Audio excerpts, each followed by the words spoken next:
All right, DFS time. Man, I got to tell you, it's not easy to get away from Jonathan Taylor in the captain spot. Checking in at, let's see, what is he priced at? 17,400. Carson Wentz, 16,200. Michael Pittman, 15,300. Mike White, 14,700. What a world we live in. Michael Carter, 12,900. Jamison Crowder, 11,700. These are all captain prices, by the way. Zach Pascal, 9,900. And then, you know what's weird about this? Do they not have a, oh, no, sorry, I'm looking at I wasn't looking at the, let me make sure I got everybody there. I was looking at an optimizer instead of the actual DFS site, because in the actual DFS setup, they will have, I assume, Sam Ellinger at, what would we be at? Yeah. So Corey Davis, questionable, 11-4. I skipped him. My bad. T.Y. Hilton, 10-5. He's out. Oh, Zach Wilson's at 9,000. Josh Johnson, 9,000. Joe Flacco, 9,000. And Sam Ellinger, 9,000. Brett Hundley as well. So, I mean, this is what they do, is that they just price quarterbacks at 9,000 captain, 6,000 regular, these backup quarterbacks. So that's why we always try and look at sort of the guys who are above them as the top captain options, people that will look at the most. Ty Johnson also 9.6, and Elijah Moore 9.3. Like I said, it's easy to target Jonathan Taylor as your captain this one.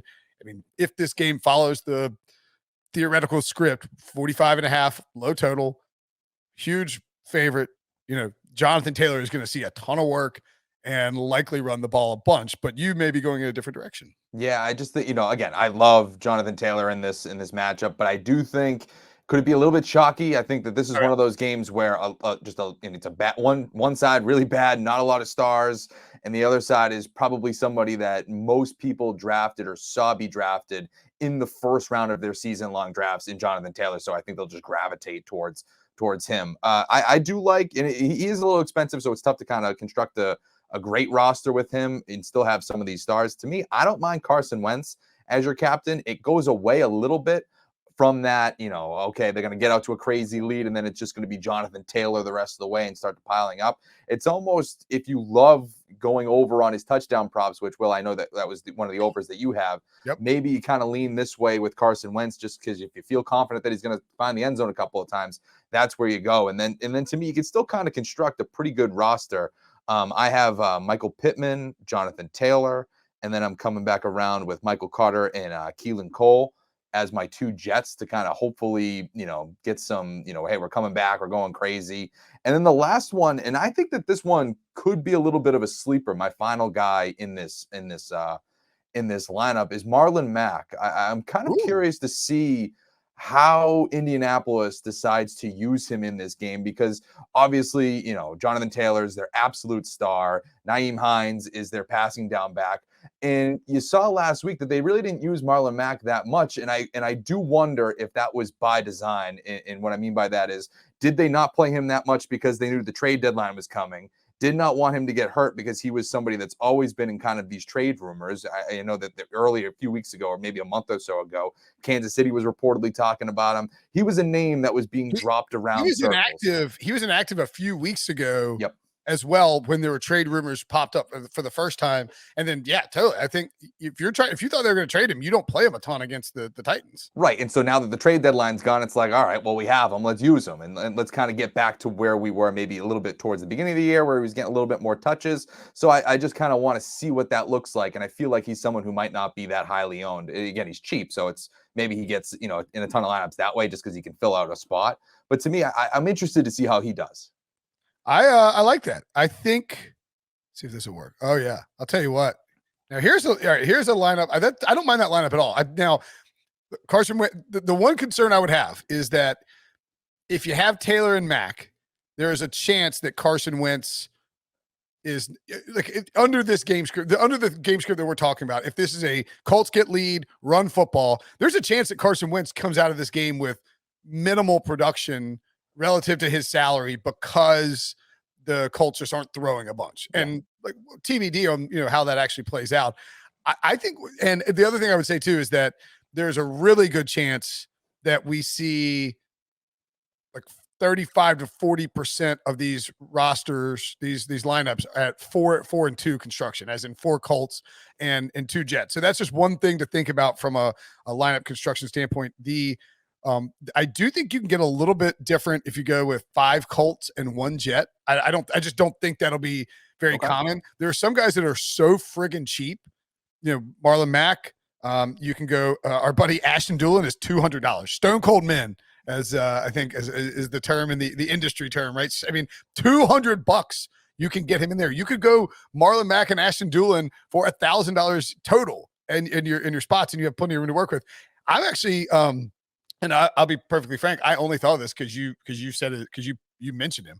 What about Marlon Mack in the captain spot? Okay, I mean, you're talking about ultimate flexibility now in terms of correct. So let's go to the captain. Yeah, Chris. One day, Chris, you and I will both remember that you have to click the captain section. So we go Marlon Mack, $1,200 the captain. I swear to God, every time I do this on DraftKings, I forget to switch back over. Marlon Mack in the captain spot. So what we're doing here is building a pure bloodbath scenario. Colts onslaught. They get crushed. The Colts crush the Jets. Absolutely demolish them, like 28-6 or something like that. In this case, clearly we're going to want to have Jonathan Taylor in there as well, Carson Wentz, and Michael Pittman. We're going to bypass Mike White in favor of our only Jet in this lineup, Michael Carter, who could catch a ton of passes and will be used. Like, if they're gonna dink and dunk to him a ton, I think. You could go with Jamison Crowder in that spot instead, but I like going with Carter. And then that actually leaves us enough room to slide on down. We're gonna leave a ton of money on the table. We're gonna slide on down and get the Colts defense, because in this theoretical scenario where the Colts blow them out, their turnovers, and that's why I'm avoiding Mike White as well. Like, there's a chance that the Colts, like I said, squat in that area, dare him to throw downfield. He either tries to, and look, if Mike White lights us up on deep balls, and we take the L. But there are ample opportunities for interceptions, sacks. I think we could see a ton of that from the Indianapolis defense. I don't hate them as a captain either. But the idea with Mack as the captain is, one, it'll be fairly unique, and two, the Colts get a big lead via defense, some Jonathan Taylor, which we've got, some Carson Wentz to Michael Pittman, and then they're like, hey, Marlon Mack, you're getting 15 carries in this game, and see what you can do. And Mack rips off, or maybe Mack gets some red zone carries, et cetera, et cetera.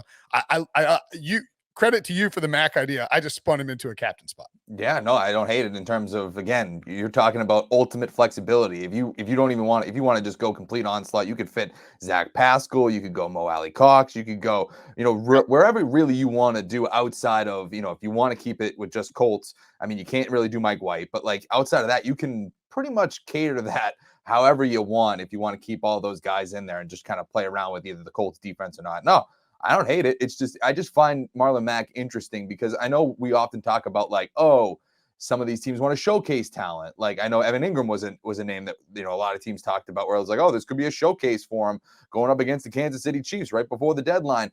But some teams also are like, hold on, we don't want this guy getting hurt. We don't want to, ruin an asset because, all of a sudden we're planning on trading him. He gets hurt. Nobody wants him. So correct. I think that was the case with Marlon Mack here. And I'm just going to be very interested to see how they start to use him now that the deadline is passed, and he's obviously going to be on the team for the rest of the year. Well, look at his game logs. He missed week 1, and they held him out of week 3, I think, which was the trade rumor week, the original trade rumor week. But he's had 5, 10, 5, 5, and 3 carries. Look, there's not, he's not setting the world. I'm not saying he's a feature back, but they've got him for the rest of the year. They're not going to want to load up Jonathan Taylor with 30 carries unnecessarily in this game. And then I think one alternate lineup that you could look at for this, we can clear that one out. And actually, you know what? You don't even need to. Yeah, might as well. Yeah, clear it out. It'll be easier. Well, whatever. Let's go to captain and put the Colts defense in there. I would think that this will be maybe a little more popular just because of the low total and the Jets being bad. But Mike White's performance last week probably scares some folks off, right? For sure. He can put up 400 yards against the Bengals, who have a good defense. I think we shouldn't see too much ownership on the Colts, and then we can grab Jonathan Taylor, Carson Wentz, and Michael Pittman. Now look. You can have you can look at a game and think, all right, there is no way that Jonathan Taylor won't perform at a high level in this game. But you know what? we just saw Patrick Mahomes stink against the Giants. So nothing is ever guaranteed, even if it feels that way. We're going to do the same thing we done the last one, which we're going to have Michael Carter as our lone Jet. Sorry, yeah, right there. Oh no, that only leaves us 1,300, which I guess you could still get Mack. You could still get Mack, or you could even go down and grab Ashton Doolin at $200 if you wanted to be a little more unique and leave some salary on the table there. So you leave $1,100 but you could grab Mack in that spot. I would have no problem with it, of course. Yeah, no, it's just one of those things where, I think we talked about it a little bit a few weeks ago too with Green Bay when we were talking a lot about AJ Dillon in terms of his, he was so cheap that week going up against last Thursday. It was last Thursday against Arizona. He was so cheap. Only last Thursday. I know, isn't that crazy? It is. And you can fit him in a ton of rosters just because he's so cheap. So you do have to run the risk of a couple of people saying, all right, well, might be highly owned because he's so cheap he can kind of fit into these rosters. But still, again, it's an interesting opportunity there, even though I do love let's try the mad science experiment with Ashton. Absolutely. Well, and look, when you get games like this, you're gonna sometimes you can bad chalk can pay off. I guess not bad chalk, but like cheap chalk can still pay off. I don't think John Ross was very chalky, but like to your point, AJ Dillon, I mean, they did exactly what we said they might do, which is split out Aaron Jones more and pound the ball with AJ Dillon a lot. And you needed to have AJ Dillon in a roster to win anything that last Thursday. So I look, if I'm going to do this lineup, I'm also going to do a variation of this lineup with Marlon Mack instead of Ashton Doolin in the $15 entry. In fact, you know what? I'm going to go put this one in before I forget and I get too cute. Because I can promise you that I will get too cute. Like later on Thursday, I'll be like, or today's Thursday if you're listening to the podcast. But I guess if you're watching on YouTube, it could be Wednesday. I will be like, oh no, I got to go all Jonathan Taylor captain. Can't have any Colts defense. Do you think there's a path where Carson Wentz is not in the optimal lineup? Sure. I mean, yeah, absolutely. I mean, we're talking about, what was it? A few weeks ago, I think it was against Baltimore, right? Where he threw a 75-yard screen to Jonathan Taylor. And then it's pretty, if that happens against the New York Jets on the opening drive, that's about all you're going to see from Carson Wentz for the rest of the game. He's going to have that one touchdown throw, and then it's going to be all defense, all running game. So sure, I mean, yeah, absolutely. And if we're talking about Mike White potentially coming back down to earth a little bit, you're not going to be asking, Carson Wentz to throw all over the field like he had to do last week against Tennessee, where they're trying to keep pace with obviously what Ryan Tannehill and those guys were doing. So no, there's obviously a scenario there. And again, that could be unique as well, because that's going to be a popular captain pick. That's going to be a popular guy that's in lineup. So yeah, no, that could be another way to get a unique lineup in this game. Yeah. Look, Carson Wentz has, I guess, easily the highest ceiling of any player in this game. Maybe Jonathan Taylor could potentially match him, but the nature of a quarterback who could use his legs around the goal line, and the fact that if the Colts score 3 or 4 touchdowns and all of them are passing touchdowns just because they're short or for whatever reason, Wentz has the highest ceiling of anybody. That's just how the captain spot works. Taylor, I think, is close. But yeah, at the same time, Carson Wentz has a pretty low floor. Yeah. If this is just a pure Jonathan Taylor, Marlon Mack defense game. So you would leave a ton of money on the table if you went that direction. Do we dare build a Costanza lineup here? I think we have to, right? We have to. I think so. Yeah. It's kind of our thing now. This would have to be was it last Thursday that I was like freaking out because I didn't build it, or was it maybe Monday? There was one of them where I was like, oh my God, this is actually work. Actually, I guess it was Monday. It might have been Monday. I was going to just say, yeah. Because I had one Giants heavy lineup, but I don't know if I had one that was like 4 Giants, 2, or maybe I had one. I just didn't have the right pieces though. I had like Sterling Shepard, he got hurt. That was the play. 4 Giants, 2 Chiefs. Yeah, I had one. See, I had one and I chose wrong. Yeah. I had a 4 Giant, 2 Chiefs, but I chose Kelsey as my main chief, and I should have went Hill. And that is what screwed me in the end. Let me see the 10. That's Sunday night. Oh man, I had Sunday night's thing. I was 43rd in the Millie Maker with freaking in that Cowboys game. It was like all I needed was Dak. I needed Dak to throw to Or not Dak, excuse me. I need Cooper Rush. Cooper Rush to throw to. And Cooper Rush captain. I need it to be not Amari Cooper. If Zeke Elliott gets in the end zone on that play where he got the first down, I would have been top 10, I think. But what are you gonna do? I had a I had a 3-3 with Tyreek, Mahomes, Danny Dimes, and Sterling Shepard, and I had John Ross in there. I needed to have another giant. So it's just worth noting that that was a 10.5 point game. The Chiefs are largely considered, I know we're down on them right now, but largely considered better than the Colts. And I mean, the Giants are probably better than the Jets, but whatever, 6 half dozen. So the point being is that while we're saying there's no way the Jets come out and win this game or are more fantasy relevant, it's not out of the question. No, absolutely not. And again, even if they keep this thing close, you're still talking about, again, it's not like, the Giants didn't win that game, but a majority of those guys were in the optimal lineup. So, it's not like they have to win the game for it to translate for you to win to win these lineups too. It's as long as they keep it close when it's like this big of a spread, because these guys are not going to be as popular as somebody on Indianapolis. Yeah, obviously it'll move you up the board here. Who do you think, if we're doing a Costanza Jets one, we obviously have to have a Jet captain? Where are you looking? Yeah, you got to go Jets captain. I think Michael Carter's the play. Yeah. Michael Carter or Jamison Crowder. You talked about it with the air yards and the stats we got from our great research team. They're going to be working in those short yardage areas. And Carter, look, Carter has so there's multiple outs with Carter. One, the Jets are trailing, and Mike White's dumping it off to him a ton. Two, the Jets have a lead. They're running the football with Michael Carter, right? So, if the Jets somehow get a lead, it's not going to be Jamison Crowder that's getting a ton of touches. So I think it's got to be Carter or Mike White, unless you think the Jets defense is going to magically find a way to score multiple times. No, I don't see that. I think Carter is the play here. Again, ton of targets last week. It seems to be the type of kind of offense that they want to run, that short intermediate routes. I'll say it again here for people who are just watching this on YouTube. Mike White last week, 42% of his passes were 0 to 5 air yards with an 81 completion percentage. The Colts are allowing the 5th highest completion percentage in the NFL with air yards between 0 and 5 yards at 73%. So again, it's something that he at least did well in one game, and something that Indianapolis has struggled against, or at least has been susceptible to for the bulk of the year. Look at these targets and catches in this game against the Bengals. 14 targets, 9 catches for Michael Carter, a running back.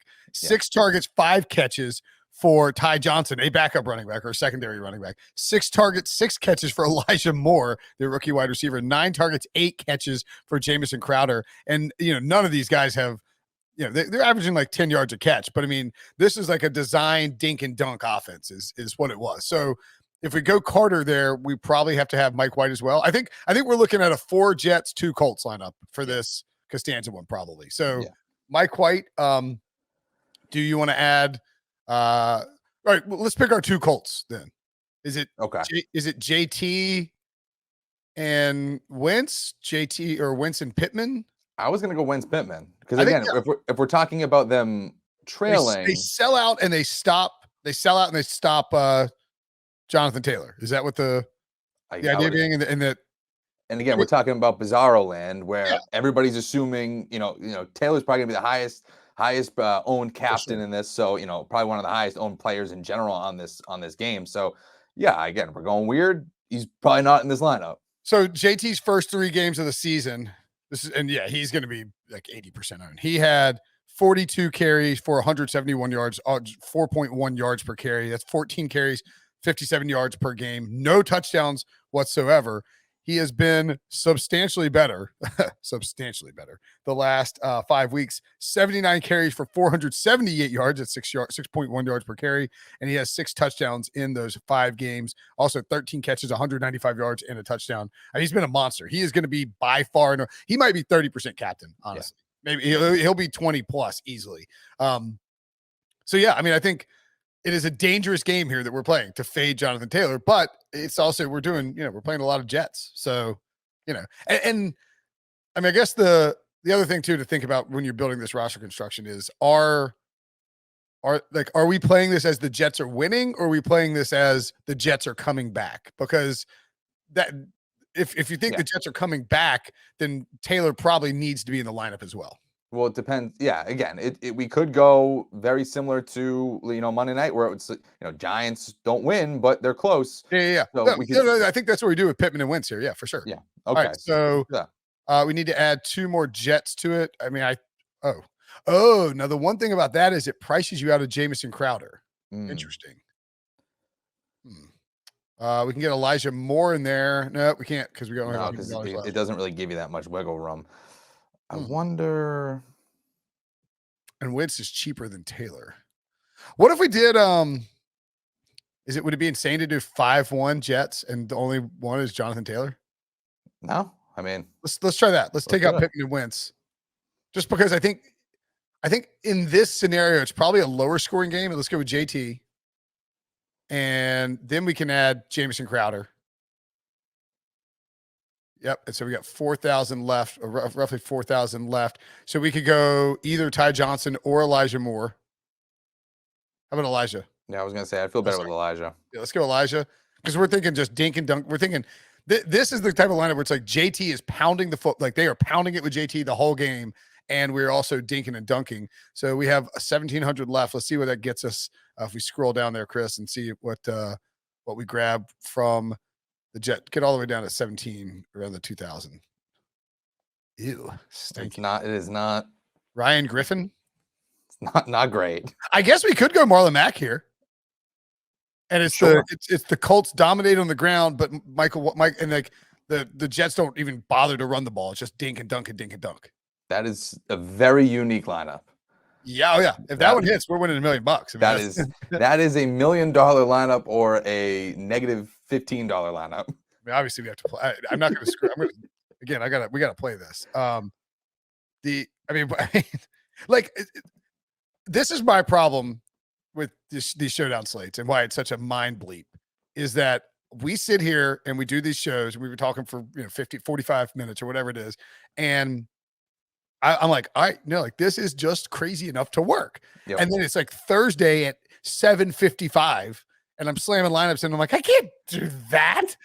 It's like I need to be better about my roster, my ahead of time roster construction when it comes to DFS. I do too much. I mean, this is obviously I do too much at the last minute, like surprise, but like I get scared of stuff like this when I'm actually in the moment. You know what I'm saying? See, I get horrified almost for a different reason where I'm like, man, this is one of those crazy ones that could just work. And then I get to it and I'm like you're saying, I can't really do it. But then I get horrified because I'm like, this is going to be that one time where the Costanza lineup gets to the top and right. And so miss out on the island. I mean, but I feel like we've seen a lot of these in primetime spots where, and look, the Colts could still win this game, 28-21. Yeah. But it's but it's all, they get a lead early on Jonathan Taylor, jailbreaks one, and they just pound Jonathan Taylor and Marlon Mack the whole game. And the Jets there's a very clear roster construction here that we're shooting for when we target this particular lineup. Yeah. I also think there's a pathway where we could put, I'm trying to think if there's a pathway where you can get the same thing with Jonathan Taylor as the captain. It's like 5 Jets and Jonathan Taylor. That's something to potentially think about. Yeah. As well. Is Ryan Griffin, I know we went Mac. I hadn't even looked at Ryan Griffin's. See, did he get any run in that game against the? Nah. No. Nah. He's had 5 total targets the last 3 weeks. Can't play him. No. Okay. All right. That's the Costanza lineup. I've got it submitted. You now split $1 million. 500. We'll split 500,000, of course. But that's I'll take it. I'm not going to say no. Yeah, I'm not going to show up for Monday's show either. All right, that's it for the DFS portion of the program. Thanks for watching. Thanks for listening. Hit that like button. Tell us your best plays in the comments. Sully, it's always a pleasure, buddy.